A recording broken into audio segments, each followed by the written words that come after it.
Whoa! Spoilers. Hey there, this is Sahara Drac. How's it going? Welcome to the very first episode of Lorenado, brand new show we put together. My name is Sahara Drac. I'm Danny, and I have my fellow lore enthusiast here, Ryan, Lord of Ascension Tower. For those of you who don't know, Ryan Tower here, he's the StarCraft lore god. He's an overlord. He knows everything there is to know about StarCraft lore. So we're in good hands tonight. How you doing, man? Oh, I'm doing great. I'm really excited to be here, talk about lore, a lot going on in the Nexus, and we're here to talk about one of the coolest characters in all of StarCraft lore too, which It's is true. pretty neat. It's true. We are. Let me adjust your face here real quick. I moved it because I'm a pleb. Ooh. All right, there we go. You're good. Okay, so basically, Ryan and I have been doing Blizzard community stuff for almost 15 years now. We started with a fan site called StarCraft Legacy. Well, maybe like 12 years. I don't know, something like that. But StarCraft Legacy is a very old one of the oldest StarCraft fan sites. Back when fan sites were that was how video game communities did stuff. Yeah.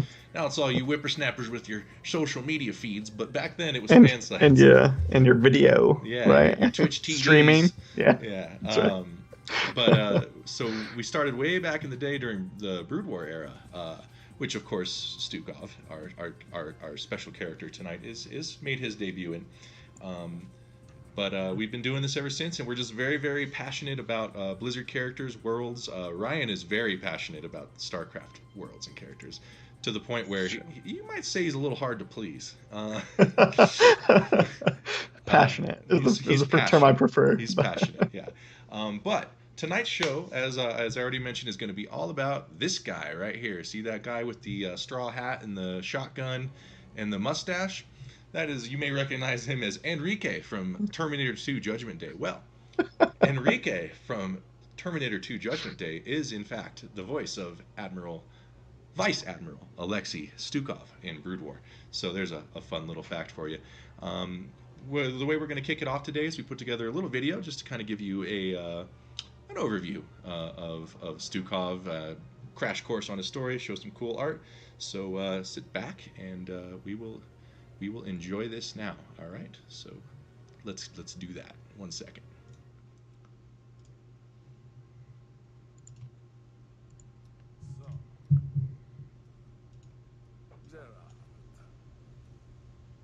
I suspect you have a good reason for pulling me away from my duties. Your vodka can wait, my good Alexei. Come, stand here. You need to see this. I know all about this, Sir Gerard. We've all seen the tapes a hundred. You see nothing. Dissecting a dead Zerg in a lab is one thing. Unleashing them on men is another. You must go into this with both eyes open. One start.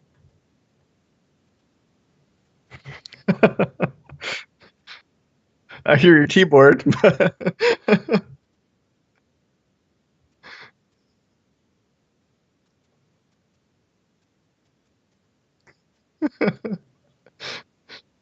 So let's go ahead and try that again. I'll try to get the sound fixed. My apologies for our first episode snafu here. I'm not sure why the sound's so low. Let me try and open it in a different program, because the video definitely has sound. I can hear it. It's just very faint. So give me just a moment, folks. Sorry. Boop, boop. There's always something, you know. There's always something. It's true. It's true. Always something. So, It's just really quiet. Gerard,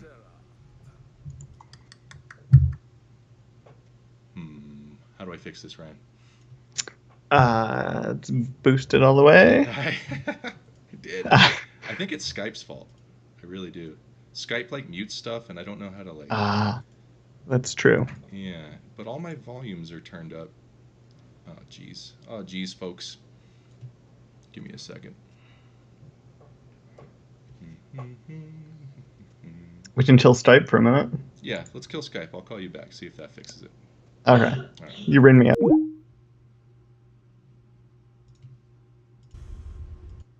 Yep, that was it. That is why.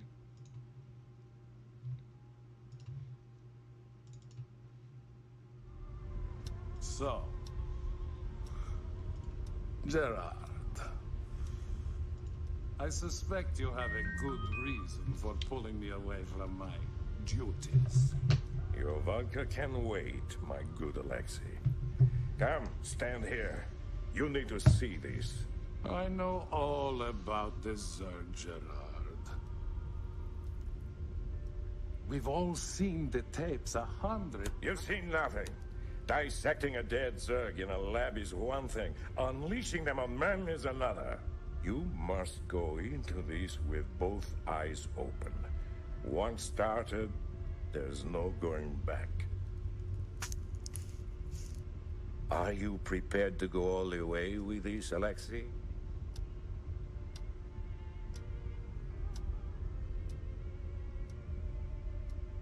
Yes. Yes, I am prepared to go all the way.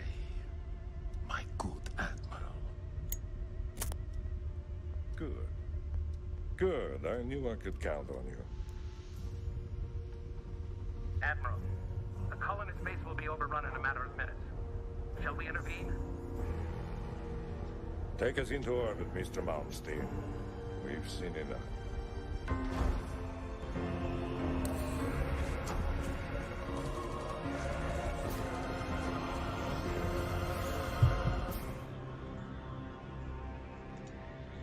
Fatalistic, nihilistic, and betrayed, Alexei Stukov made his first appearance in StarCraft Brood War as a Vice Admiral, serving under Gerard de Gaulle, his lifelong rival and friend in the United Earth Directorate.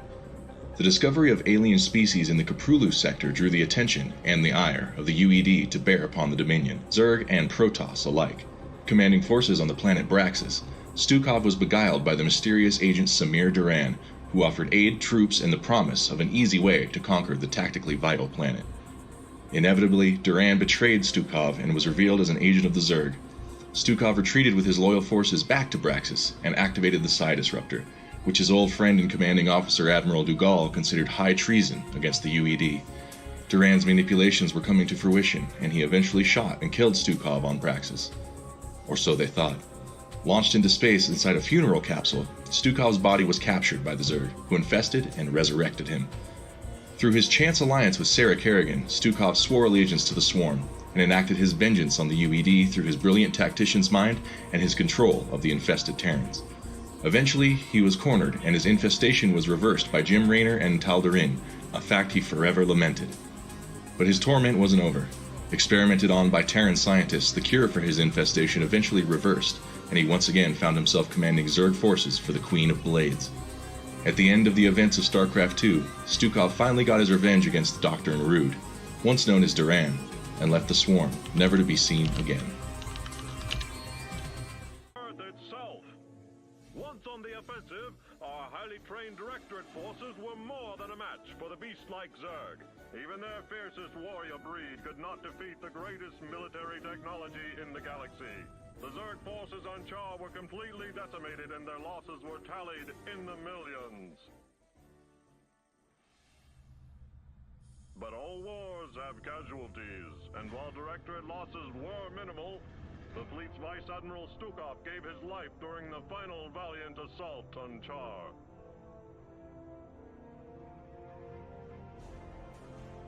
Memorial services were held aboard the Directorate flagship Alexander.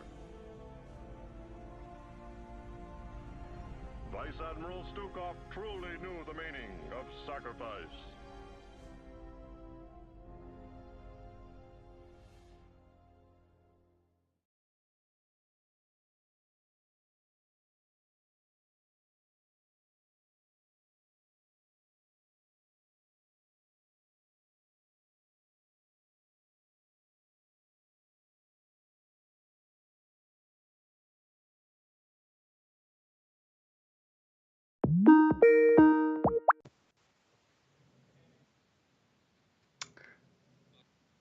Yes, but now there's no sound on the stream. Oh, there's no sound on the stream. Well, is there sound on the stream now? Yes. Okay, cool. My bad. I was just talking about how that guy, the announcer in the UED news is awesome, and he goes, "He truly knew the meaning of sacrifice." I just love the Starship Troopers Yeah, play. the Starship Troopers newscasts, absolutely. That's right. Yeah. Yeah, good stuff. So that was a little rundown of some Stukov and some cool art. So yeah, Stukov. He's kind of different, right? Actually, before we get started on that, let me play this. I have a cool background video to play while we talk. So let me play that. Here we go. Well, while you do that, I mean, I think that our little video there kind of summed it up. But I think it's kind of, he says it in his own words, right? Let me see, what do I do with it here? Let's recap. I was betrayed and killed, shot into space, captured by the Zerg, resurrected and infested, tiered, given to Mobius to research the Protoss tier, and was instead experimented on as the tier slowly failed. Everyone up to speed? Good. I mean, everyone up to speed. Good. Yeah. And yeah, that is I mean, I like how they wrote that line for him in StarCraft 2 just for people who are like, who's this guy? And he's like, this is this guy. But That's right. I do think he's different from most Blizzard characters. His attitude, his outlook, he's very he's very fatalistic. He's depressed. He's a darker character. He constantly in Heroes of the Storm, which is kind of what this show is for, constantly talks about how he's envious of his teammates dying.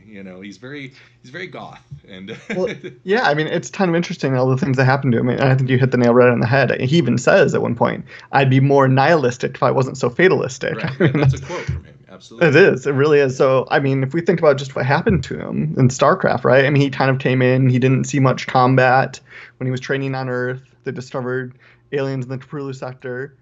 He signs up the UED with his good friend. Yeah, he doesn't just sign up. I mean, he does, but he has an amazing career, right? Right. Well, yeah, but it's all theoretical. He has almost no combat experience. Right.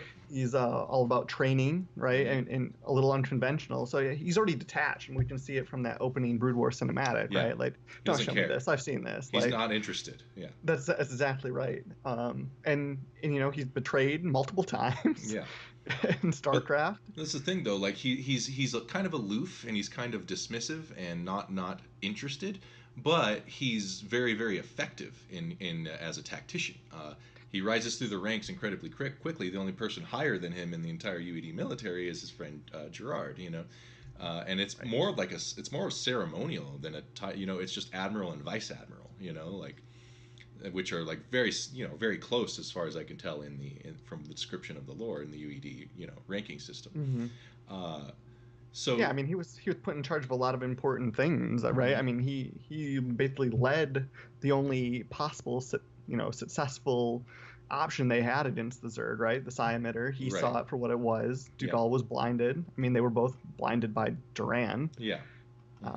Yeah, and Duran, Dugal, and Stukov are kind of the trinity of that storyline. Right? Like they're the main, I guess the main UED characters are like related in that subplot in Brood War.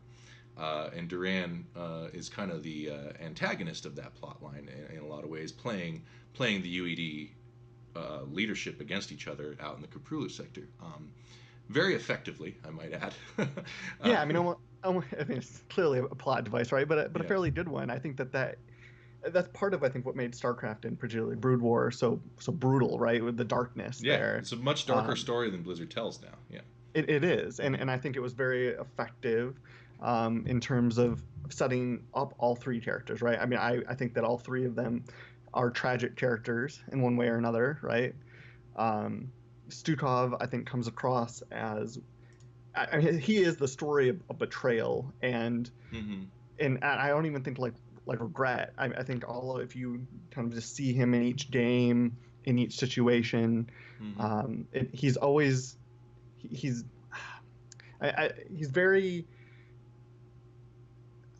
almost like an existentialist, like, right? Yeah, absolutely. I mean, Stukov may have been the main character of the Albert Camus play. What was it? The Plague? Which one of those? I don't remember. Yeah. The Plague. You get it? Yeah. Okay. But you said he not regret. I think the thing he regrets most in his whole life, is from what I can tell, is being turned back into a human. Oh yeah. He's I mean, he regretted Raynor and Tal'Darim like doing that to him, and he says so in StarCraft 2. You know. Right. Well, then it regresses, right? I mean, Yeah. nothing can stick here, right? Not even death. Right. But I mean, he says things like when he meets Terrigen on the Leviathan in Heart of the Swarm, right? Mm-hmm. When I see the stars arrayed before me like this, I think of Earth. I remember the green hills. Mm-hmm. You can't go home again, she replies. He says, I know. I have no place on Earth now. Right. And she replies with, I mean, I won't let you. But that's kind of that's the point, her. right? That's her, yeah. Yeah, there is no place for him anymore. No.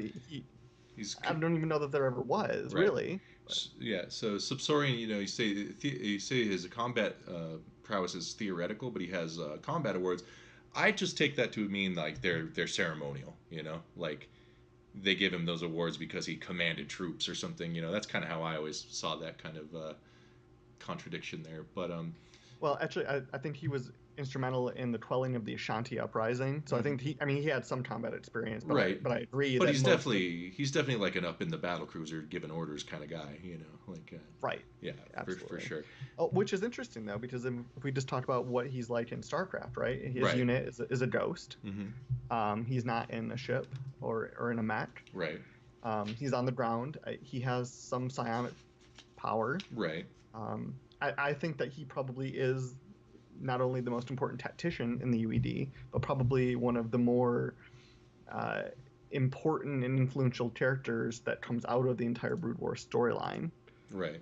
And absolutely. The fact that Terrigen taunts Dougal by saying that Stukov was twice the man he was, right? Yeah. And Dougal had him killed. Yeah. Like, it's good character for all of these plot twists, right? I mean, I remember back between Brood War and the announcement of StarCraft 2, when we talked to Chris Metzen a couple of times, right? Yeah. We were always interested to see whether or not there were going to be any characters coming back. Mm-hmm. And I think his comment was something to the effect of, we're like Marvel, our characters come back more than anyone, no one's ever dead. No, they're not really dead, yeah. Yes, Stukov, I think, embodies that perfectly. He does. But I like his because I feel like his follows his own storyline. It never felt cheap to me, him coming, And I think some of that is how fatalistic he is, right? I mean, his story is a dark one, and I think, as you mentioned, they don't write that way quite so much anymore. Not really, no. Yeah. But he was that sliver in StarCraft 2, right? Mm-hmm. I mean, there was nothing joyous. He was definitely the darkest character in that, and I'm including like the villains, Oh, absolutely. Yeah. But it fit him. Yeah. So Stukov, basically, most of Stukov's pre-infestation storyline revolves around the planet Braxis, which we actually post too. Yeah, that's true. But all of his pre, we have a map in Hearts of the Storm called Braxis Holdout, which kind of throws back to that Stukov storyline where he kind of splintered off from the UED, gathered troops loyal to him, and activated the Psi Disruptor against Dougal's wishes, which of course Dougal found to be treasonous. And that's kind of at Duran's goading. Right. It's all I find that this Duran must be very very charismatic to like take these lifelong friends and be like, that guy's betraying you. That guy's not very loyal. And you're like, man. It happened in a mission briefing. So yeah, the Grima worm tongue action. Like that's exactly what it is. Yeah, like whispering in the ear there. That's right. But there's a really cool mission where you hold out on Braxis, and his troops do end up holding out on Braxis against the UED forces, and he ends up killed for a time. By Duran. By Duran himself, yes, shot by Duran and killed. Mm-hmm. At which point we saw the clip there, shoot his Spock capsule into space, just like the end of Wrath of Khan. Right. Just like Wrath of Khan. Same shape, and unlike Star Trek 3, where he comes back in a different way, he's found by, the Zerg swarm, and they... Kaloth. The Cerebrate Kaloth. Yeah, very good. So, at that point, you have to wonder, like... I guess you have to wonder, is that is that kind of when does Stukov become a villain if he ever does? You know? Yeah, that's a good point. I think that so Kalath infested him as part of an experimental program to try to see what would happen when they infested Terran tacticians, basically, right? I mean, there was nothing specifically special about Stukov other than they had him, right? Right. But I think that he's, I don't know that he is a villain, and in my Right. mind, No, I don't know what you think. I don't think he's a villain at all. No, I think, and that's why I think that's why we picked him as our first character to talk about.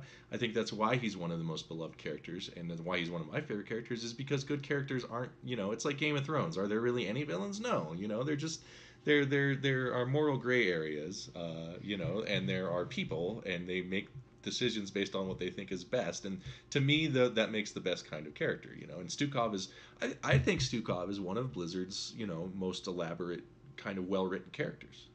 Yeah, I think it's really interesting, right? So if we look at his place in the UED, right? So he's this tactician, he's this kind of a theoretical experimental guy. It's and he's killed, right? I mean, it clearly didn't work out for him quite so well. Then he's infested, cured by Raynor and Teldarin, and then it wears off. Yeah. And then he's kind of becomes reinfested. Right.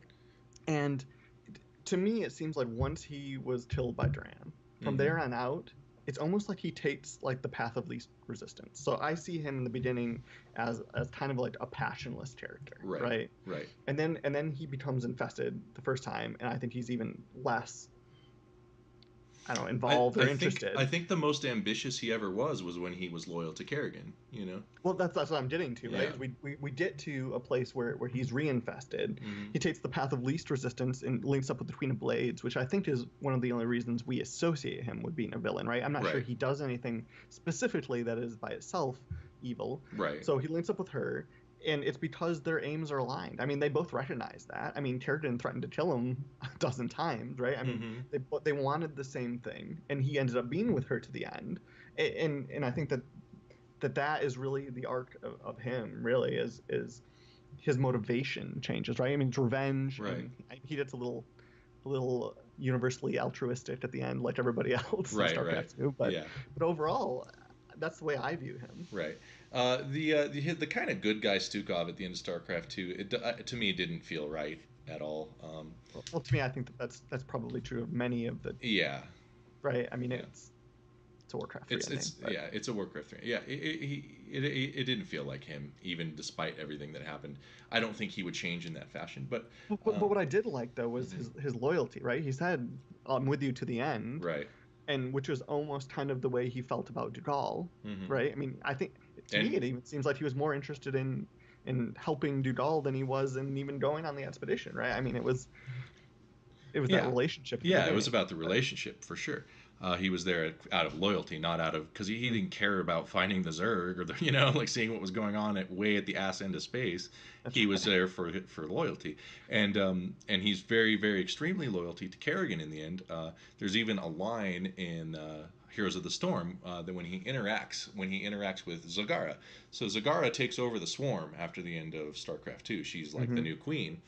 And Zagara, makes some kind of comment about how he's a loyal soldier or something. And Stukov says, I don't remember the exact quote, I can find it, but is basically, I was loyal to Kerrigan. My allegiance was to Kerrigan, not to you. Right. Oh, yeah. Sorry. My allegiance was to Kerrigan, not to you. Yeah.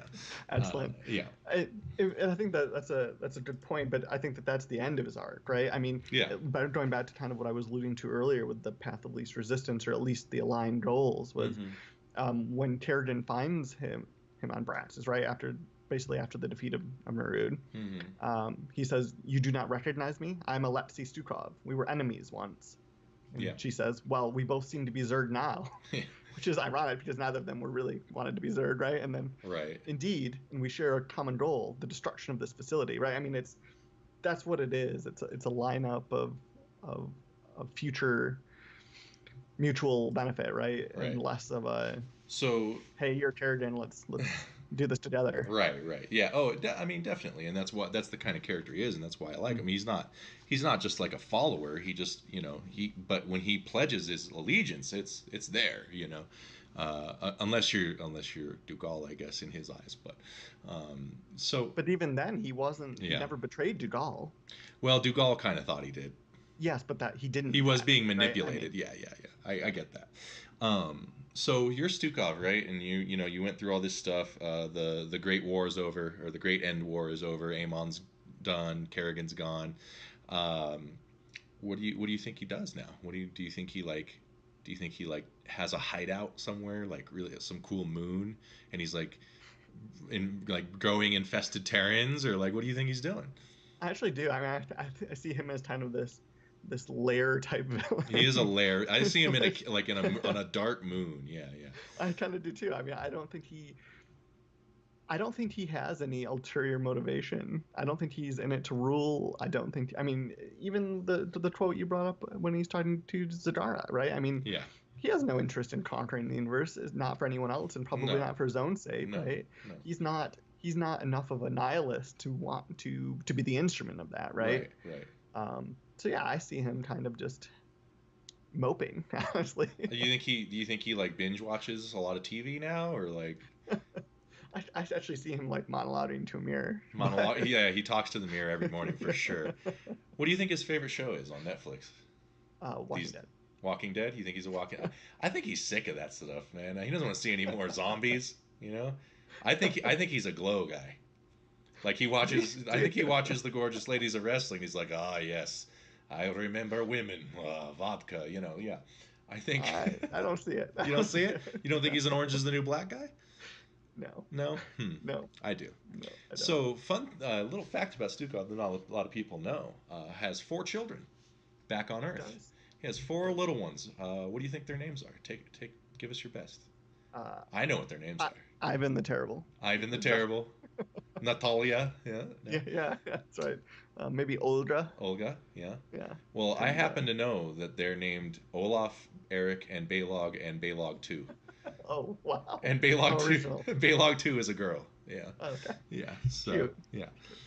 No, I want to point out that when Abathur meets Stukov, right? I mean, the evolution master of the swarm, right? I mean, he basically processed all of the strains from all of the assimilated DNA. He basically says that the Stukov is the number 2 product of the swarm. Yeah. Other than Terrigen, which I find to be really interesting. Because he doesn't have any inherent things physically about him that would make that true. That's right. I mean, so it's he's at moderate psionic ability, right? Mm-hmm. He's not Terrigen or half the Protoss fleet, right? I mean, but that's really interesting to me because as far as we know, Abathur had no hand in creating him, right? This is the Cerebrids, right. And clearly it wasn't part of the Amon's plan, no. Which is kind of the retcon version of what happened to the Zerg, right? So that's even more interesting given that it was the Cerebrit / Overmind type, right? It's infestation. It's not like Abathur exactly respects Zerg creatures, not that he didn't have a hand in. He kind of sees them as like not quite efficient enough. But he compliments Stukov highly. Yeah, and Super Saurian brings up a good point. I mean, he was experimented upon. I don't think we ever get any direct. That's true. That is result true. Of what, if anything, that does. Mm-hmm. But I think, at least from playing like the co-op hero that they brought out in StarCraft 2, and kind of just his quotes in general, it's really still his tactical ability that shows through. Yeah. But I don't know. I agree. I think he's special based on his skill, like his tactical, and just some kind of perfect storm, lightning in a bottle combination of how he was infested and then experimented on, combined with his natural abilities, made this really kind of potent character. Right. Yeah, I definitely see it that way.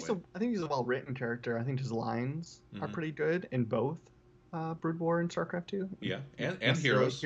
Yeah, that's absolutely. And especially in co-op commanders, right? He's got some I of the think best it's great lines. I know. Give me the one I love. At least my army has prior experience with dying. I know. I love that. I mean, I think that quote really embodies a lot of Stukov. I mean, yeah, absolutely. It's matter of factly, and there's no Yeah. particular passion there, right? I mean, it's very flippant, you know. yeah. And there's nothing left for him to be afraid of, right? Yeah, yeah. He's never had anything to lose really up to the point of his first death, you know. He conquered death, right? Yeah. I mean, in maybe not the way he would have preferred. But it's also interesting because he is one of the let me think now, 3 or 4 sentient third-party Zerg that we know of. In the StarCraft 2 type story, or in the StarCraft story, so he had to have enough mental capacity to be able to parse the swarm, right? Kind of that noise, the collective, as well as retain his individuality. I mean, he was clearly a gifted being. Yeah. Well, and I mean, just an overall intellectually, right? Yeah. I mean, so I think that's another cool aspect of him. Absolutely. So Subsarians, you know, he says, bit of a letdown, never saw the depressing I want to die in any of his SCP. Yeah, he's more like that in Heroes than I mean, you're right, he's more flippant in StarCraft, but in Heroes, I mean, like he'll spawn at the Hall of Storms and he's like you can hear the dread in the voice acting. He's like, oh, not this again, you know, like just like he hates living. Well, actually, I think that's even more interesting because in the Nexus, you die a lot, right? I mean, you do. You come back, constantly. You die, and come back. It's basically a cycle of his entire storyline. Right, like, and that's, you go, you fight, you die, you return. Like, and they definitely reflected it in his voice acting in that game. It's like his own personal hell is the Nexus, you know, like he hates it. Yeah. So yeah, I think that's cool. You know, I think it's very fitting. So while we're talking about, do you want to go into the kit, or do you want to talk a little more about just Stukov in general? Well, I'd like to hit on 2 more things. I think one of them is that when we see him in StarCraft 2, well, actually, I guess throughout the whole thing, we see him advising Dugal. We see him doing what he thinks is right on Braxis. We see him. I think the only blank in my little story here is when he's uninfested, right? He's not real thrilled about anything. Right. But then he's reinfested and connects back with the swarm, and he's that like he doles out advice, right? Like he's focused on that, but I never get the motivation. Like I'm never clear as to what any of it is, aside from maybe the relationship to Dugal that we already talked about. I think I have a kind of an opinion on that. Like, so fatalistic, yes; nihilistic, yes. But beyond all, the fact that he's had such an accomplished career with this attitude, and does so well and does so much with this attitude.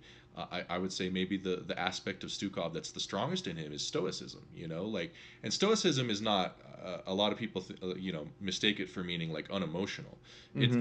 Stoicism means, and this is from, you know, Marcus Aurelius, you know, and all that.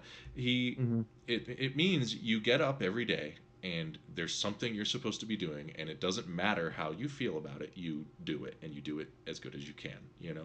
And that, to me, is why Stukov does the things he does. He's like, well, I'm here, you know, and I guess this is where I'm supposed to be, so I'm going to do it, you know.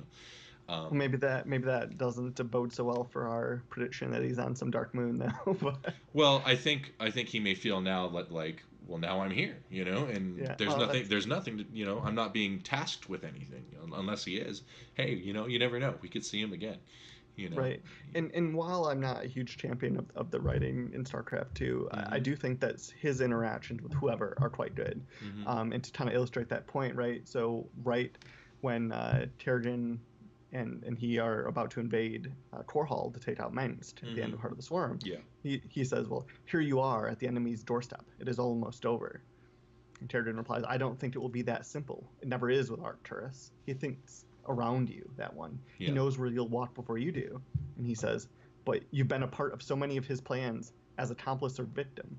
I'm sure you learned a trick or two, yes? And she says, I did. We'll find out very soon if I was a good student, right? I mean, like...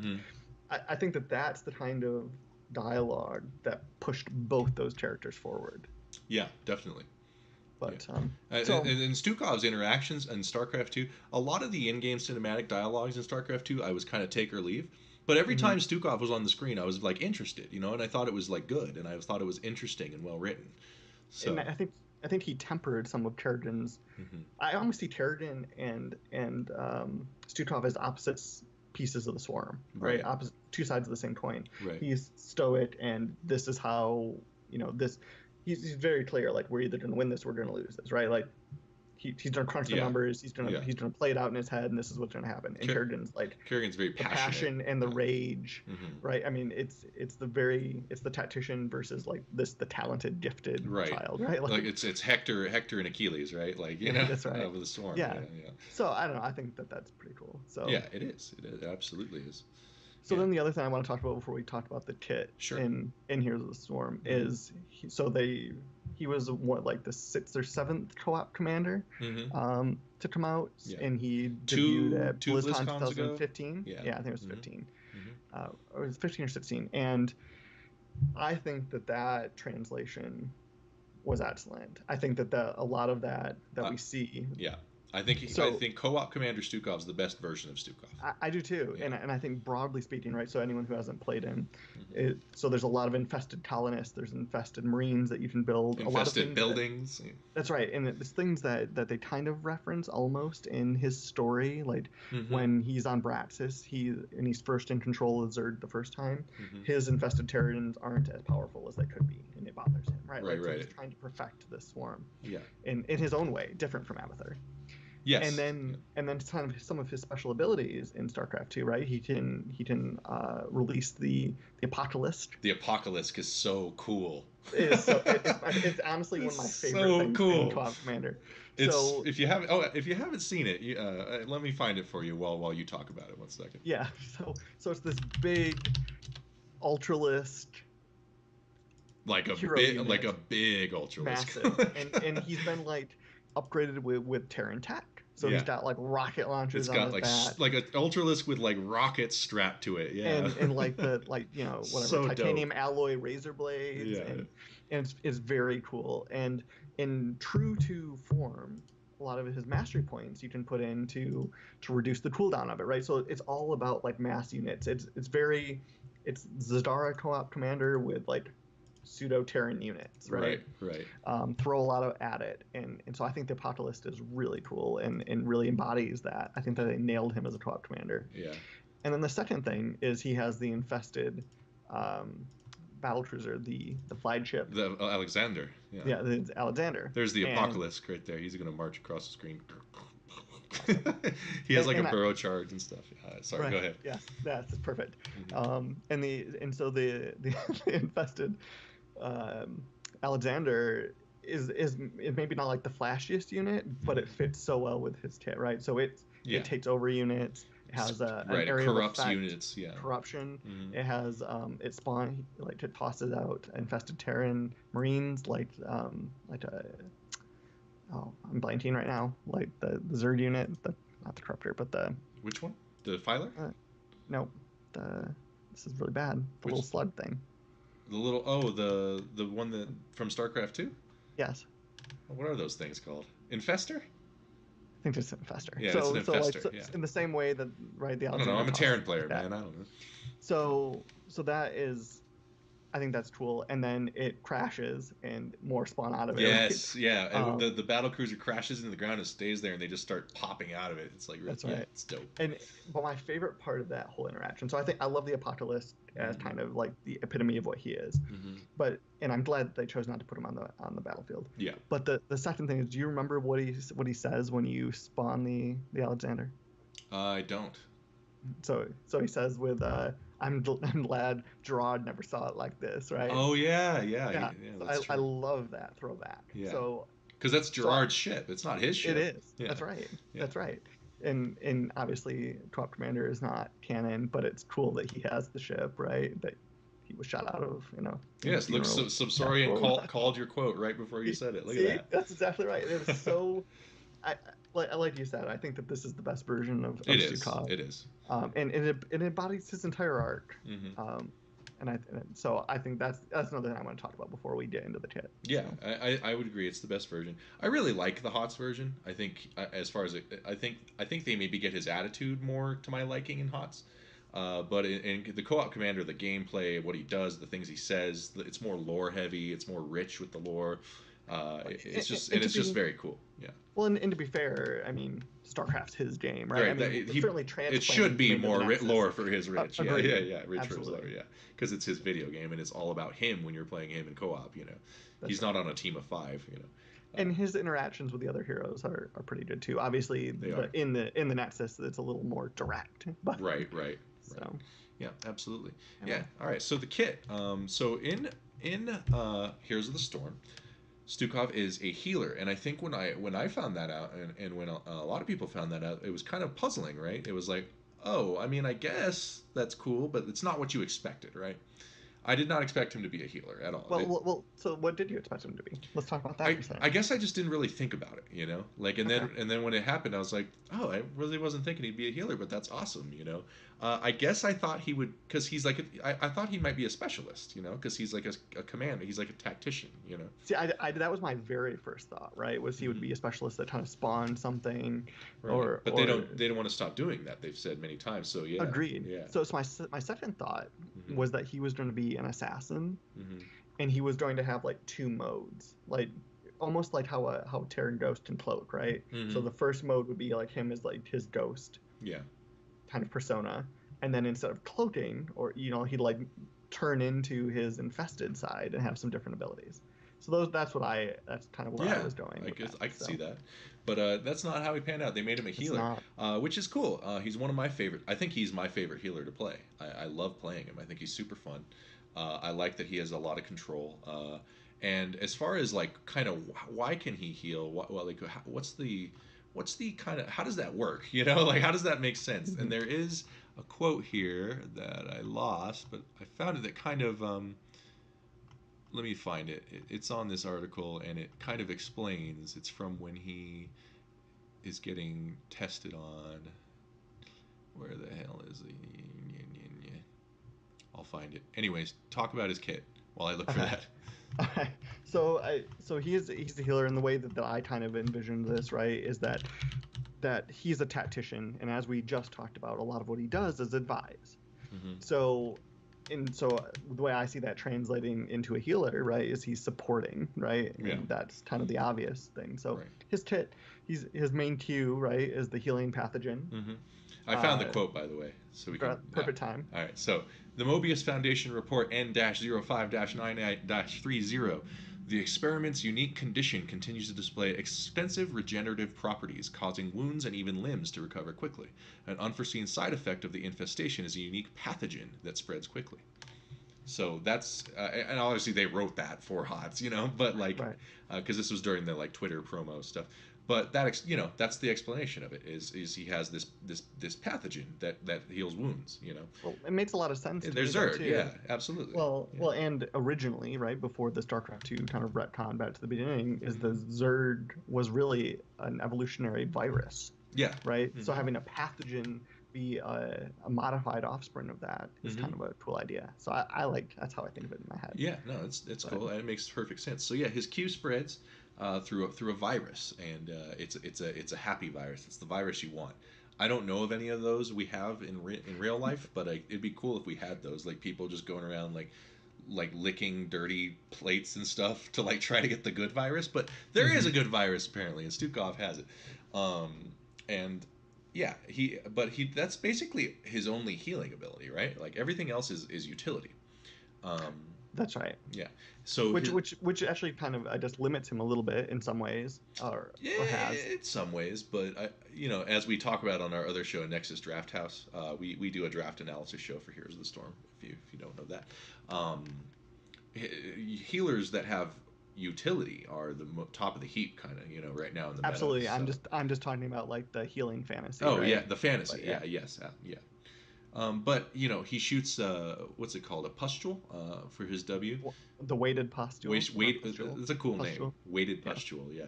Which is piercing and goes through heroes, and he has very interesting gameplay mechanics in HOTS where you kind of have to balance his cooldowns with the slow from the W and the heal from the Q. He's a complex hero. He's not easy to play at all. He's also, which I found to be interesting, a melee hero. Yes, highest attack damage in Heroes of the Storm. Yeah, He does. Fun fact there. Yeah. The only one who's close is Hanzo. So I really liked his. I mean, if you look at him, right, his whole left side's infested, and very clearly so. So it made sense that like a swing from that's gonna hurt a lot. But in my head, I still envisioned him as a ranged hero. So I thought that was interesting. Yeah, no. Well, I think somewhere in the development process of Stukov for Heroes of the Storm, they kind of really dug the arm. They were like, man, look at this big old fat arm. He should smack people with that, And so they just kind of did it. Well, one of his talents at level 1 though is the spine launcher, right? Which turns it into he becomes ranged. That's right. Mm-hmm. So it's not a good talent particularly, but it was when it came out. It was the best when it came out. Yeah, that's true. Yeah. It's no longer a good talent. It was so good. It's still cool. Like I like the fact that I could play that fantasy if I wanted to. I wouldn't win many games. But I think it's a little underrated, honestly. I think it's a decent talent still, but that's me. Yeah, I mean you're. I think people. DPS just goes way down. It does, but you get to do a lot more of it. You get to do it more often. So that's true. Yeah. But anyways, the W is that, and then he has one of the most oppressive skills in Heroes of the Storm, like absolutely just hard to deal with, the silence, and the lurking arm has been changed a lot, nerfed a lot usually. It used to be permanent. I always thought the permanent cast of it was kind of weird. It felt like very like. I'm glad they changed it basically. They didn't to give him a talent basically to where either you can spread but it's not permanent, or it's permanent but it's small. Right. To me, standing there with it down felt weird and almost like against the flow of the action-packed Heroes of the Storm. Right. So what it does, right? It does damage over time. It also silences them. Mm-hmm. And big time. Yeah. Right.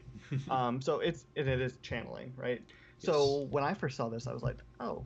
That's cool, right? He puts his hand down on the ground, and it creates this circle of silence wherever he's targeted it.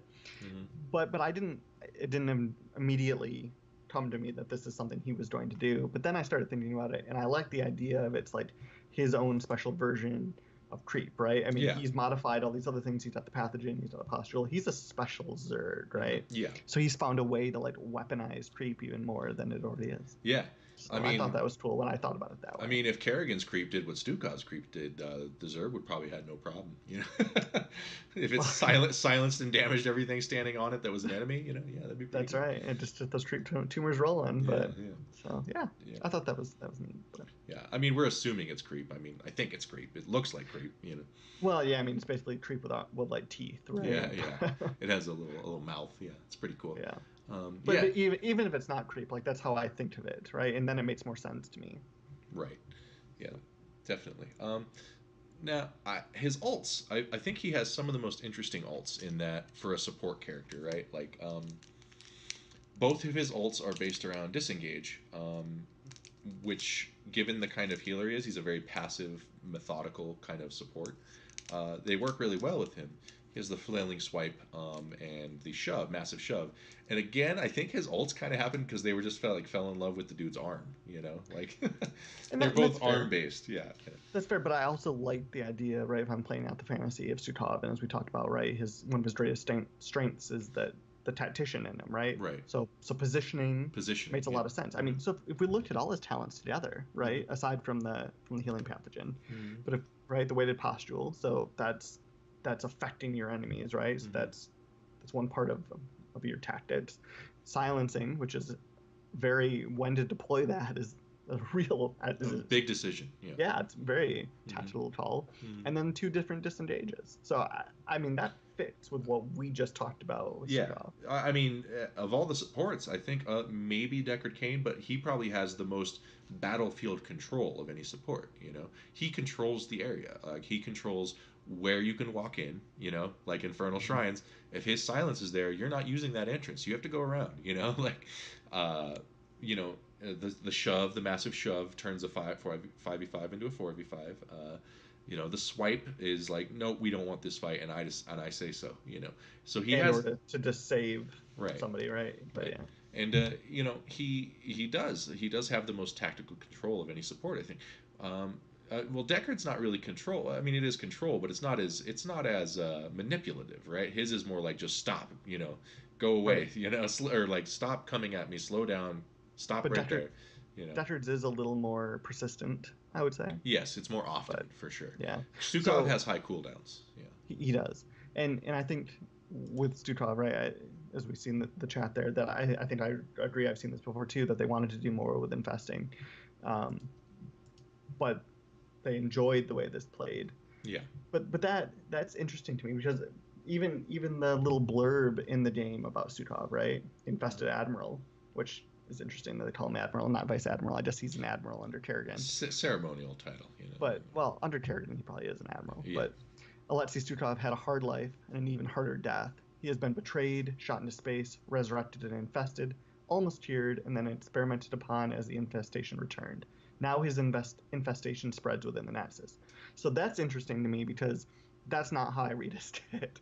Like, I don't see him as like an they make it sound infested very version. aggressive, you know. Yeah. Right, or he's going around infesting the merc camps, or you know, somehow affecting the battlefield more than I guess specific manipulation of heroes on the battleground. Like, you know, so I don't know. It's interesting. Like, I think I personally think overall the kit translates fairly well, but it's not the most obvious choice. Well, I think the heroes like Stukov, who, you know, they've never been playable before. You know, you could never play as Stukov in any game. So when they decided to put him in the Nexus, they had a lot of freedom. I think, you know, to do what they wanted. So I think when they get the opportunity like that, they do a really good job. It's just not the obvious direction. It doesn't. No, I mean, that's what I said right at first. It was unexpected for sure. Would you have preferred to have seen a different version of Stukov in the Nexus? I would not, because I think any version of Stukov I would want to see in the Nexus would be, I'd rather have Arcturus have it. You know, I'd rather the kind of character I envision him as. I think that should be Arcturus before it's Stukov. So I think what they did with Stukov is, I think it's great. You know, I think it's really different. I think it's really really creative and original. And I've been playing MOBAs since Warcraft 3 mods, you know, Tides of Blood, and there's never been a support like that. And he's really, you know, I like his translation a lot. I think it's like I give it like a 5 out of 5. Yeah. Okay, I give it like a 4.5 out of 5, mostly because I would have liked to have seen something more about the infestation. Sure. Yeah, that's fair. Because when I think of Stukov, that's what I think of, right? I mean, infested, killed, infested, almost cured, infested. Like, infestation is paramount to what he is. So what if his E, would you like it more if his E, instead of a puddle of creep, was like a bunch of infested Terrans like hold you down or something? Like, would that feel better to you? That would help. I mean, so I think the two things that come to mind, which I kind of mentioned before, would be like somehow infesting a merc camp to make them do something maybe a little bit different than they normally would do. Or two, having so he has a favorable virus, right, a helpful one, but also having he has the pustule, which is more like, I don't know, it's not how I think of virus, but something that like infectious over time type thing. But just one of the Alexander. Yeah, I think the Alexander would be too much like the Hyperion for gameplay purposes. That's exactly what I think. Yeah. But just like the Apocalypse would have been too much like the Ultralisk. Kerrigan's Ultralisk. Yeah. So, but I think if they could have found something else for Kerrigan, he could have had the Apocalypse. Yeah, I don't think Kerrigan needs an Ultralisk. You know, like. Yeah. But I mean, that doesn't scream Kerrigan to me. No. I'll talk about that at another time. Yeah, that's another episode. That's a long episode. So yeah, I think if he like infested, like one thing that would be cool that would be very fitting for his character is if, like you said, he infested the mercs. Instead of pushing down the lane, they'd become his personal bodyguards. You know, they're his entourage. You know, they just follow him around, attack whoever comes near him. Like that that'd be very fitting. You know, right? Or the giants, instead of throwing rocks, you know, through infested Terrans, or poison bombs, or you know, they walked down the lane and then they like blew open and there were infested Terrans in them or something, right? Like, I don't know. I think lore wise it's cooler, but I think gameplay wise I'm glad he doesn't do anything like that, because I think there's enough specialist type stuff in the game, you know. Agreed. Yeah. But I think I'm talking at least specifically about fantasy. Yes, I know. Yeah, but I think as far as, I'm glad it's not that way. I'm just saying. That's fair. Yeah. All right, so yeah, you want to take a look at the skins? Let's do it. All right, so before we take a look at the skins, speaking of skins, we don't have a huge audience here tonight, but we do have 5 Mephisto bundles and 5 BlizzCon virtual tickets. I probably won't give them all away since we only have 7 viewers, but I'll give a few away. So let's do it. I think when I have an idea for one of each of those. So for what? hold on. What? Okay. We'll talk about it after. But. Okay. So if you would like to roll for the right now, let's do a Mephisto bundle. If you would like a Mephisto bundle with his skin for free, just type in the chat, say anything in the chat, and you'll be entered. Yeah, just give it a couple seconds, and you know, if anyone's interested, if not, I'll just give them out without rolling. You know, that's fine. Yeah, I mean, you got really good odds right now, chat. You got like really good odds. All right. Okay. All right. Okay. I have to move your face real quick. I'm sorry. I apologize for everything I've done. Wow. Yeah. I'll readjust your face while we see if anyone wants free stuff. Okay.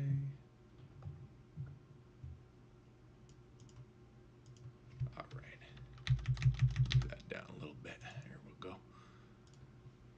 All right. So, all right, I'm gonna roll it now, and don't worry, there's more. So, I'm gonna roll it now, and oops, I gotta press the button.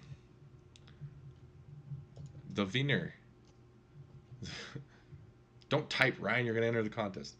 Oh wow. No, I'm just kidding. Right. My bad. The winner is me. Come on. Cerebrix. Do we have a Yeah. there's Cerebrix. All right, congratulations. I'm gonna whisper you a Mephisto bundle. 1 second. Spicy Mephisto bundles. Do you call him Mephisto or Mephisto? I call him Mephisto. I call him Mephisto because I think it's more fun to say. It's the only reason. So congratulations, Cerebrix. There is your code, sir. So go ahead and talk again. CL07 Draft House is still here. We're still going to do Draft House. It's just we have a second show now. That's all. Yeah. So I'm going to roll again, and this one is for a BlizzCon virtual ticket. If you aren't able to make it to BlizzCon, this is how much does that thing cost? Anyways, like $30 or something. $50. $50. 50 flipping bucks. That's right. Yeah, we're gonna hand that out now. Give it a little second, just in case anybody was kind of holding it. You know, they want the BlizzCon virtual ticket, not the skin. We should be giving people their choice too. Yeah, that's fine. That's true. Too late. I said You virtual did. ticket. You did. Maybe next time. Maybe next time. Yeah. All right. So let's go ahead and roll it. And BlizzCon virtual ticket goes to Subsaurian, actually. He said, I just came here to talk about Stukov. Well, now you can watch BlizzCon for free. So I'm going to go send you that code right now. Yeah, thanks for participating. Yeah, we appreciate you coming. Great, yeah. Absolutely. Yeah, so that is free for you. Get this code. Oh, you're already going? Well, give it to a friend then. There you go. Do with it what you will. Those cool infested Terrans just came across the stream. Mm. Yeah, they did. Look at this older version of Terran. So cool. I love this version right here. It looks so, like, I don't know, grim. I like it a lot. All right, let's do one more of each. Yeah? And then if more people show up, or we'll do it next week or something. Let's do it in the middle of the skins. Let's look at a couple skins. All right, let's look at some skins. We're going to look at some skins. Ryan wants to look at skins. Right. I do want to look at skins. This guy wants to look at skins. All right. All right, let me boot up Heroes of Yonder Storm.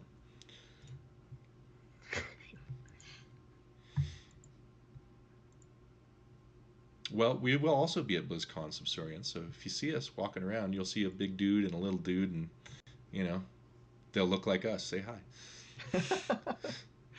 They will probably not be our doppelgangers. So. No, yeah.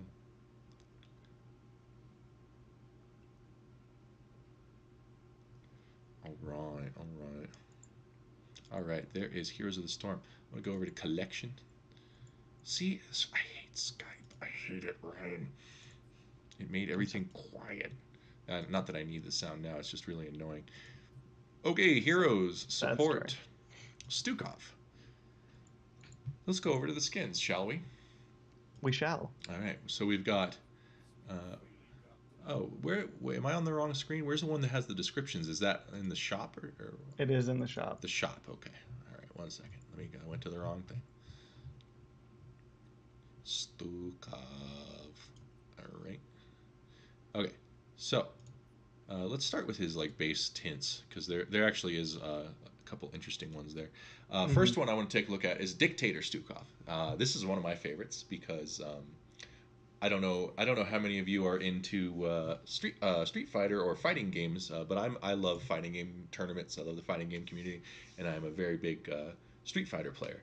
And the character M. Bison, who I'm sure you're familiar with, he has a hat very similar to the one you're seeing now on Stukov's noggin, and he wears red like that, and he has the skull there. That's like the Shadowloo logo with the skull and the wings. That's just straight up Shadowloo, which is M. Bison's organization. Now, in the fighting game community, M. Bison is called Dictator because originally in Japan, the character we know as M. Bison was named Vega. Vega, now you know him as the guy with the mask and the claws, but M. Bison was originally called Vega. The reason it all switched around was because the character known as Balrog, the boxer, he was named M. Bison, as in Mike Bison, as in Mike Tyson, right? Like it's just rhymes with Mike Tyson. That's why he's called that. And then Mike Tyson got in some legal trouble involving ladies, if you know what I mean, and went to jail. And Capcom was like, we better not call this boxer guy Mike Bison because he's kind of blacklisted right now. So they switched all the names around. They gave M. Bison, the main villain of Street Fighter, they gave him that name. And now, to avoid confusion between Japanese players and American players, he's just called Dictator to most people, and M. Bison, Balrog is just called Boxer. So you never get any confusion. It's kind of elaborate, but that is what we're looking at here. That's why it's called Dictator Stukov. And he looks a lot like M. Bison. So I appreciate this that lore within the lore. That's some meta lore right there. That was a rabbit hole. Let me tell you. Yeah, that's a little gem for everyone who's gonna listen later. Yep. Sorry for the rant, but it had to be done. They made a damn dictator skin. I had to explain it. All right, so yeah, that's a cool one. UED. Yeah, let's move on to the UED skin. UED Stukov, very cool. I didn't read the Dictator. It might have a Street Fighter reference. Hold on. No, it doesn't. Oh, it's just the same. It's the same. Yeah, because these are all part of the original tin. Base skin. Okay, so UED Stukov wearing the white, very classy. You know, we like it. I like it specifically because it's closer to the Brood War. Yes. Yeah. Definitely. Of the three base skins, my favorite is actually just the black. There's four. Oh, four, right? There's a blue and a green, but I like the dark green black, like because it looks most like Stukov to me. The Xeris. The Xeris, yeah. Yeah, so that's meant to harken back to like what his descent into. Yeah. Into actually, infestation. I've never looked really closely at his arm. It looks really cool. Oh yeah. Yeah. Spin that baby around, and you can see that healing pathogen spore. Yeah. In the back. Yeah. It reminds me of adolescence. Yeah. So. Didn't need to know that. Yeah. You don't have those? No. You didn't have big green zits? Nope. Oh well, you're lucky. So Kaldir Stukov looks cool. I like it a lot. Nice tints there. But let's take a look at the Krakenovs. So decades ago, a mutiny forced the admiral of the Three Anchors to walk the plank. On moonless nights, his form haunts Blackheart's Bay, calling itself Krakenov and demanding a lot of fish. I think the people who get to write these little blurbs, like that's a fun job. Like that's dope. You know, that's a good job. So cool skin. You know. Yeah, so I think these are really interesting, right? So they call the one that's like the UED one, the one you're on right now, Vice Admiral, right? And everyone else called Admiral. It's just kind of cool little interesting things like that. They did. I didn't notice that. Yeah. I actually was really excited about this launch skin. I thought that this was one of the better specific ones. Well, the Admiral, right? Or the Krakenov ones, right? Yeah. I thought they were really cool. We'll get to my favorite one of them a little bit later, but I think that this is a really cool idea, and I very Davy Jones from Pirates of the Caribbean. Yeah, no, it's a cool skin. I like it a lot.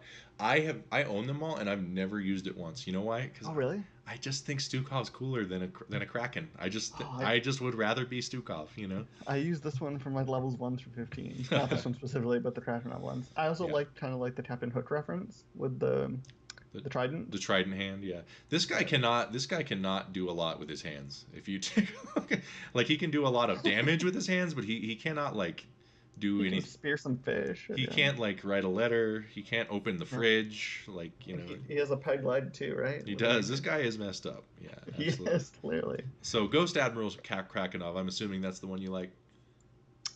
It is one of the two. Yeah, Yeah. is one of the two. Okay, so I really like this one. I like, like the, the- I think I like the iridescent green. I Yeah. think that's a really nice touch there. hmm Plus, it's something we kind of haven't touched on, but we will definitely in future shows, right? Is there is actually lore in the Nexus? Yeah, there is, and This I want guy- to talk about it a little bit today if we have time. But yeah. Yeah, but this skin clearly comes right out of the Blackheart's Bay subworld, Mhm.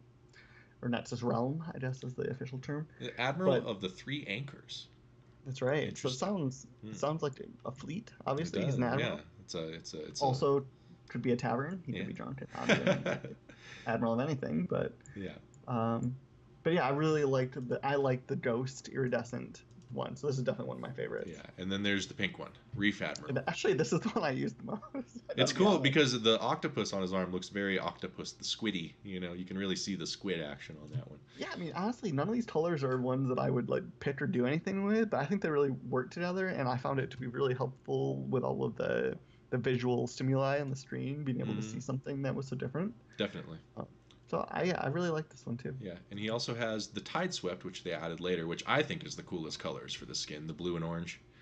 Ooh, yeah, see, I'm just not a fan of orange. But Oh, it's so cool. Like that looks nice. And then, so we can hurry along here, what they did, Admiral Krakenov, which is kind of like the more like Stukov black kind of normal. Looks very cool. yeah, but the octopus is really cool. The Like, if you octopus look at- blue and red. Do you spin him around the edge? Yeah, Yeah, the gradients. Yeah, it's Yeah, nice. it's very- All right, now enough of that skin. Let's talk about the dope skin.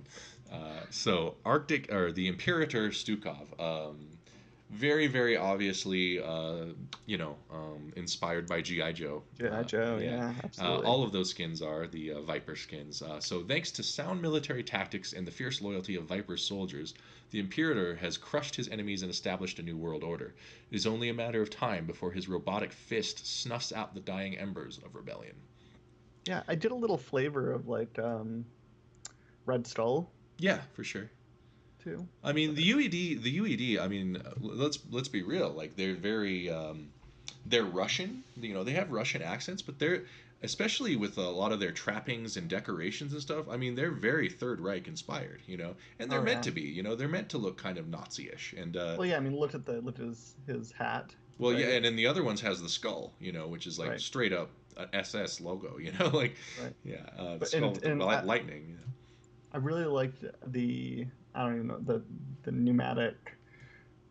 Oh, his I don't hand know, is tank his hand. for his- Oh, the tank. Yeah. Yeah, I mean I love that, but I liked the back side specifically because you can see the tubes that make up the hand, the Yeah. pneumatic hand. I think the metal like wiring in his hands is the coolest looking thing, and that big like translucent glowing skull on his shoulder, like it's so Mhm. this skin is just so great, you know. It's one of my Completely. favorites in the game, you know. Yeah, let's look at the other tints, and then I want to know which So- one of the three is your favorite. Okay, so this is Noxious Imperator, the green and black. This one has the texture on kind of the snakeskin texture on his coat, Mhm. which is very cool. Which contrasts nicely with the green. Yeah, and the skull is more metal with just the eyes glowing. Very looks very Necron. Like this looks exactly like a Necron from Warhammer 40K. Like if you look at him from this angle, like from Right. the arm angle. So that's a very very good Yeah, one.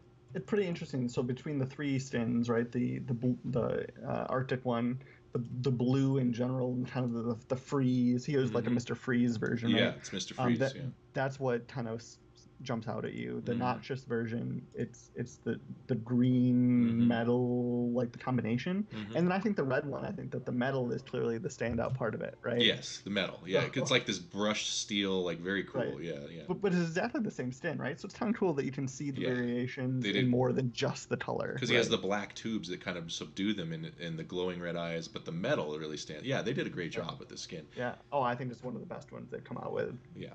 I really like it. Yeah. So all right. So which of the three is your favorite? Of the three, my favorite is Noxious for sure. Okay, me too. Yeah, that's Look at that, we agree. I can't yeah, believe. it never happens. Yeah. No, the Yeah. Noxious is the coolest. Like he just looks like the texture on his coat is dope, and his like I don't know, the green just looks great. But the second favorite, I definitely like the original, the red, like the one from the cinematics and stuff. You know. So if you were going to play Stukov, what's your number one stand now? Well, I'll show you my loadout. How about that? Oh, yeah, Because do it to me. then we'll know. So as you can see, I've played a lot of Heroes of the Storm. There's a lot of levels there. Okay, so Stukov, where is he? Level 11 only, huh? No. So I guess there we go. So I like the Noxious skin, obviously, because I said that was my favorite, and then I ride the iPad, the gross little kind of infested hoverboard. Mm-hmm. I use the Kaldir Zerg. Kind of looks like his E. Yes, it does. And I use the Zerg banner, Kaldir Zerg banner, and then I have the Abathur announcer because I thought that was very fitting. Yeah. So. Yeah, and a little disappointing in the Zadara spray there, but that's okay. Yeah, well, I figured because that they talk to each other and stuff. So, yeah. Okay. Yeah. That's good. So that's my loadout. Yeah. So yeah, those are all Stukov skins. Very cool stuff. They're adding bit by bit more and more. I'll go back to the regular screen now. They're adding bit by bit a lot more little bits of lore to the Nexus, exclusive to the Nexus. In fact, we kind of got the biggest piece of it just like yesterday. In the next the Halloween event for Heroes of the Storm is basically Fall of King's Crest. Yeah, the Fall of King's Crest. The Raven Lord's generals attacking the Queen of Thorns' lands. And I do want to take some time on one of these episodes in the near future to kind of dive into. I want to get a map made and like have a map of the Nexus and do all that stuff and talk about who UED banner when. Oh, a UED banner would be so sick. I would use that on every hero. I love the UED. Yeah. Despite the fact that they're incredibly inept, but that's okay. Yeah. Well, hey, that's true. But biggest expeditionary fleet in its history, and like 2 ships come back, but if any. Well, actually, they all just did stride. Now that I think about it. Seal, to answer your question, in Street Fighter V, I play Boxer. Anyways, what was I talking about? We were talking about lore and UED banner. Oh yeah. And I was telling I was talking about Nexus. You spaced out. Nexus lore. That's what it was. We're gonna get an event, and you know what I really want them to do is for these events, I want them to like, why not? They're creating brand new lore from scratch. They should let these events affect the lore. They should be like, hey, you pick a side, Ravenlord or Queen of Thorns, and whichever side collects more wins in the Nexus, that's who conquers that land. Like if they're either the Raven Lord's repelled or he's not. And he conquers the Garden of Terror. That'd be cool. I just imagine the lead time is probably difficult. It's to affect like a map, right, or something. Right. But well, they could just like change. Like if the Raven Lord wins and he takes over Garden of Terror, they just make Garden of Terror like more purple. It wouldn't be that big a deal. But yeah. Okay, Mr. Artist. I'm just saying. Come on. There's like 200 people on this team. They could make a map a little more purple. Okay. But if they do that, then everyone complains they didn't do anything. So yeah, I get it. Right. Yeah. Okay, so just real quick, we don't need to dive into this, but Ravenlord or Queen of Thorns? I think you know the answer to that. Oh, man, we're gonna be opposite sides, aren't we? This is sad. Yeah, of course, Ravenlord. Have you seen? This is sad. Dude, Ravenlord has the plushest velvet cape you've ever seen. Like that guy is dope. He's like a poor man's Medivh. So. He is not a poor man's Medivh. He's a poor man's Medivh. He lives in a castle and he drinks out of a goblet. Okay. And nobody likes him. I like him. I like him a lot. You'd be enslaved. So that'd be fine. That's cool. That'd be fine. Stukov was enslaved. Kind of. Well, kind of. Yeah. But. Yeah, Logan, you could be the tiebreaker. What is No, you can't be the tiebreaker. This isn't going to work out for me. What? He's going to say Queen of Thorns. No, he's not. Yeah, he is. Yeah, he is. Anyways, so I kind of think let's skip the fan art thing. What do you think? Yeah, I mean we showed some in the beginning. Yeah. Let's move on to. You want to propose our skins? Yeah. All right, you go first. Oh, just so you can show me up? No, it's not going to be showing you up. It's just okay. All right, so I'm excited about yours. Yeah. Okay, so before we talk about my skin specifically, can you bring up the photo of the Diablo 3 unit? Yes, one moment. So this is the Herald of Pestilence. Yes. How do I can't save an image out of Discord? What is this? Can you right click? No. Oh, open original. Here we go. I got it. Okay. Uno momento. Okay, so I mean, this isn't anything new. Lots of people pointed this out, but Stukov's in-game kit is very similar to the Herald of Pestilence from unit Diablo 3. in Diablo 3. Yeah, so these are the really annoying things in Act 3 where they are so annoying. Huge range, and they stick their hand in the ground, and they create the green thing with the wavy arms, right? So, and I mean, I think this is Seal 07 put it right. Fuck those things. Yeah. So these are pretty. I mean, this is a pretty, I think, easy skin for them to just translate. I mean, they've been doing a couple of them, right? That just kind of draw across, but so that's nice. I just wanted to bring that up. It would be like cool. the Zeratul skin where he's the Diablo 3 unit. Yeah. Yes. Well, the Diablo 2 unit. Diablo 2 unit. I mean, yes. Actually, I really thought about that. I almost wanted to see like a Stukov version of that, but I love that unit. Yeah. But no, that's not my idea. So that's this not is your really idea. Cool. No, so I like this a lot, and I hope I get to see it because I want to see more interaction with like this kind of skin and the Diablo characters. So. Okay. So I'm gonna play. I'm gonna play a little movie for Ryan's proposed skin. Oh man, here we go. Get ready, guys. Y'all ready? All right. Be lit. Close this video real quick. All right, here we go. Hold on, give me a second. You might have to. Hope you don't have to hang up on me again. I might. We'll see. Yeah, super annoying. Let's let this Jimmy Dean ad play real quick. Well, this show is sponsored by Jimmy Dean. You know, buy yourself a sausage croissant. But, you know, but if they want to, they can. Oh yeah, please pay us. Yeah, all right. Here you go. Shh.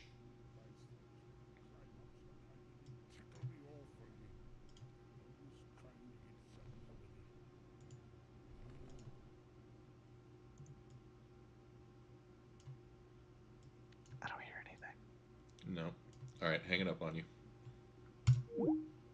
Many of these trees were my friends. Creatures I had known through nut and acorn. I'm sorry, Treebeard. They had voices of their own.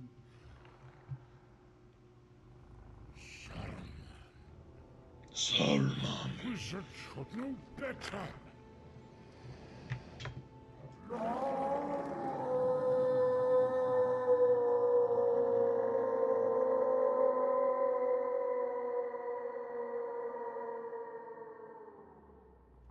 There is no curse in Elvish, Entish, or the tongues of men for this treachery.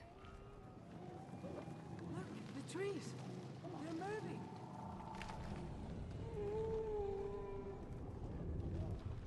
Where are they going?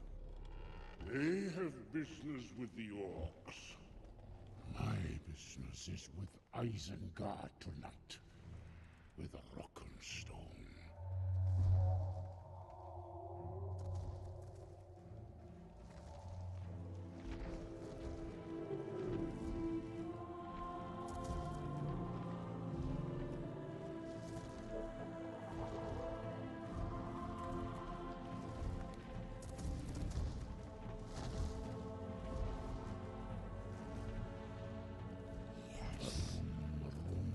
Come, my friends. The Ents are going to war. It is likely that we go to our doom. Last march of the Ents.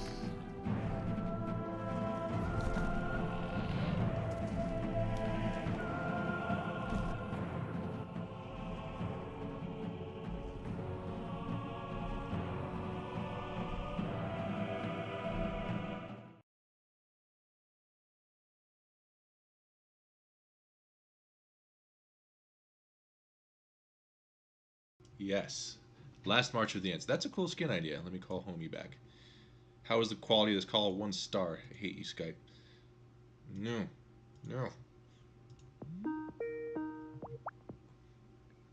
Hey. Whoop. There he is. All right. So yeah, that's my. I mean, so I really like this idea of having Stukov's Jin be like an Ent from Lord of the Rings. Yeah, it's awesome. Yeah, I mean, I like the idea, right? So he should, throw his in I guess tree hand into the ground and should like grow, almost like a similar to like Alex Stras's Circle of Healing. Mm-hmm. And then there's some cool line ideas. I think Okay, first hit me with it. I only have like one good one, but like first we die, then we regrow. Okay, Right? sure, yeah. That's nice. That's a good one. That's a good one. Thank you. Yeah. So I like things like that, and again, I think it would fit a little bit better if he had a little bit more infestation, because right instead of infestation, to do like a March of the Ends. So yeah, I mean, all of these right there, you got the trends from Warcraft 3 and the Ancient Lores. You got Groot, yeah. 88. That's a good point, right? Like all of these kind of growing tree type things, I think would fit a cool gen. Yeah. So that's my kind of suggestion. Obviously, I mean, again, this little segment is not. Yeah. We're not worried about copyrights. No, this is not copy. We can propose whatever we want. Yeah, and hey, you never know. I think they might this sort of, you'd be surprised the sort of things they pull from the community end up doing. I don't want to take all the credit for Luchador Garrosh, but that was me. That was all me. No, it's true. It really was all me. Like, so no, I think this would be a great idea, just because I like a lot of like the opposite of what they are, right? So in terms of he's kind of right, he's not life death and disease, right? Yeah, exactly. So this is like the opposite, I mean, but clearly it works. there's other parts of this. Like Malfurion has a little bit of this kit, and Elstrad has a little bit of the visual parts of this kit that I'm thinking. Yeah. But I like the thought of it, and I think it would be cool to see. And I liked even that clip we saw, right? A little bit of the stoicism from Treebeard translates right into my Stukov. And plus a wizard should know better. That's right. And I mean, we likely go to our doom. Yeah. That is Stukov if I've ever heard him. That's true. We likely that is go to my our idea. That's a good one. That's a good one. Your voice is breaking up a little bit. I think it might be okay now. We'll give it some more time. All right. What about you? All right. So I don't know. You know me well. What do you think my skin idea is? Oh, I mean, it's definitely something from the 80s. It's so it is from the 80s, yes, but you don't know me. To be fair, what they inspired Stukov's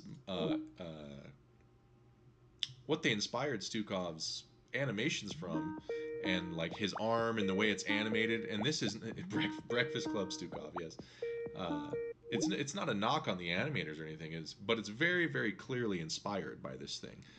So yeah, I think this would be a very cool Stukov skin. So I'm gonna go ahead and show you my skin idea. All right.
Error now on tracking system.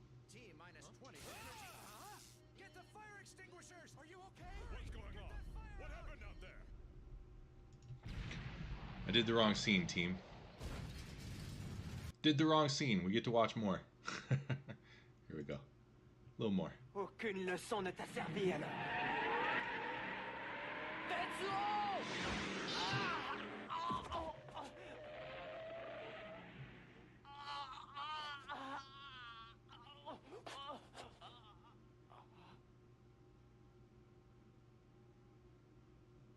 Takashi.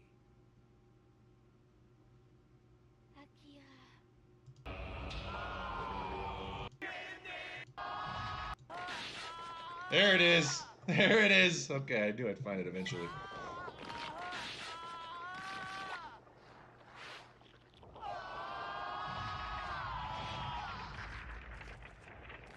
Yuck.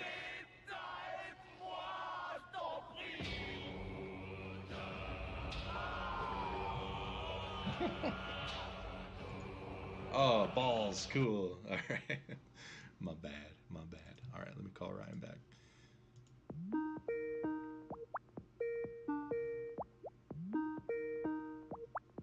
Uh-oh.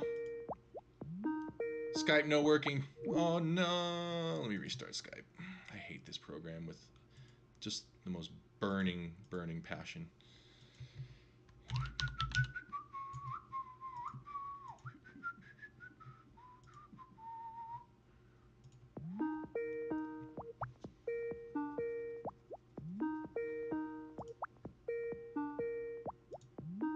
All right, Ryan, get in Skype or get in Discord. We'll get your voice in Discord.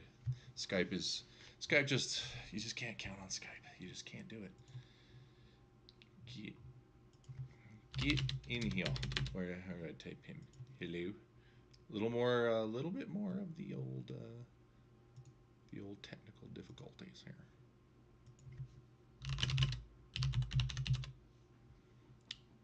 Do do do do do. You like that French Akira? Yeah. They do have quotes referencing Akira, yes. Hello, get in Discord. My co-host, guys. Feels bad, man. Well, I'll play this movie in the meantime.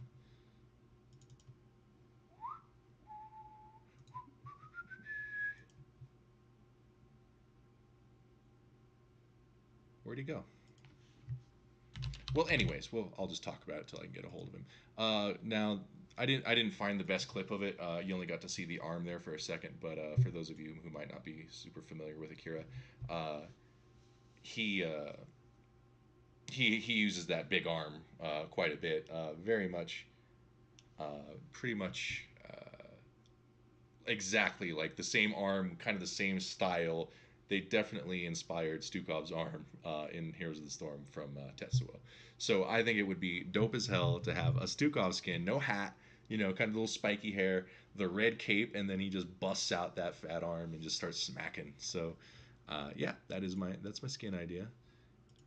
Ryan, where is he? And if you guys want to submit any, I'd be happy to put them on Twitter. All right. Let me text him. Sorry, folks. Flailing swipe? Yeah. It would be... Oh, his internet went out. Yikes. Okay, I'll type yikes and then hit send. And then we'll do this. Just me and you guys. All right, so where were we at? He'll come back when he can come back. Yeah, skin ideas. That's where we were at. And the last thing, I think we're almost done here. So yeah, we're done except for one little thing. This was the first episode. Sorry for the snags. We'll definitely work them out. But I hope you guys enjoy the overall idea. I really need feedback. If you guys want to participate, if you guys want to help contribute, Storm Legacy has never been about it being about us. We always want, many times we've helped people kind of get their foot in the door in the community and create their own content.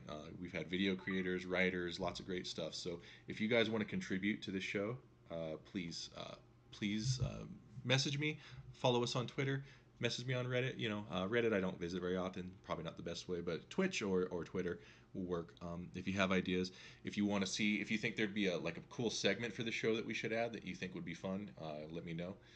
We will definitely look into that. Oh, thank you for the follow. Yes, Shawn Michaels, thank you. I forgot to turn off the alerts. Yeah. One last thing before we go. This was kind of my little idea.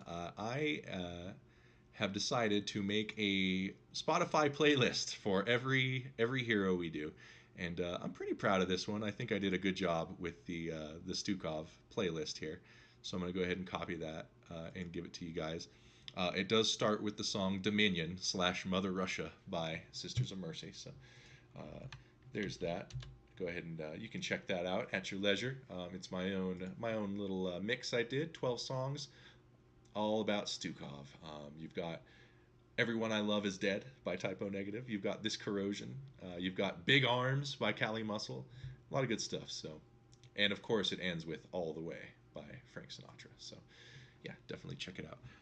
There's that, and yeah, that's pretty much Lorenado. Sorry we lost our co-host, but you know, what are you gonna do? He will definitely be around next time, and yeah, that's basically it. Again, let me know. Let me know. Oh, Rainer, yeah, the Rainer playlist will be fun. I'll do a good job with that one. Yeah, let me know what you thought. Tell your friends if they're into talking nerd stuff that they can come talk nerd stuff with us when we do Lorenado. So this has been episode 1, Alexei Stukov in the books. Oh, I also forgot to mention this will be on YouTube if you missed it, or you want someone to, or you want to see it.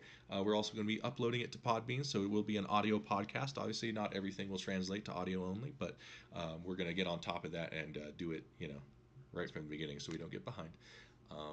Yeah, so you can find that soon on your podcatcher. And yeah, Lorenado, episode 1 in the books. Thanks for hanging out, guys, and we'll see you soon.